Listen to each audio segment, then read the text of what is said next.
नमस्कार जय जगन्नाथ आउ एक मिनी ब्लॉग को आपण मानकु स्वागत करुच्ची। आज थिला 5 मई 2024 आउ संडे से आमर आज थिला प्रैक्टिकल एग्जाम सकाळु सकाळु आमे रेडी हे बाहरी गलु आमर कॉलेज को। आम कॉलेजटा जेहेतु फरीदाबाद रे आमे दिल्ली फरीदाबाद रोड रे वर्तमान जाऊचु कॉलेज को। आम पृथ्वीटा केते सुंदर देखंतु केते हरा भरा गछ। वर्तमान आमे फाइनली आमे पहुंची जाइथिलु आम कॉलेज रे। आसंतु कॉलेज गेट रे एंट्री करिबा। देखंतु ये होची आमर कॉलेज जोटी की आमे पाठ पढुचु। फाइनली आमर एग्जाम सरी जाइथिला।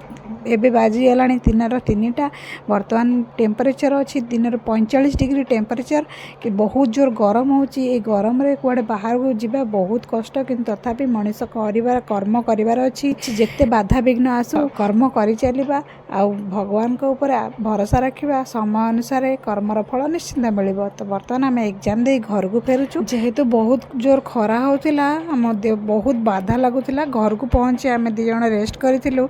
आजिर संडेटी एभଳି बीतीथिला। जदि मोर वीडियोटी भल लगी थाए ताहले प्लीज लाइक शेयर सब्सक्राइब करिया को बिल्कुल भूलिबेनी। जय जगन्नाथ।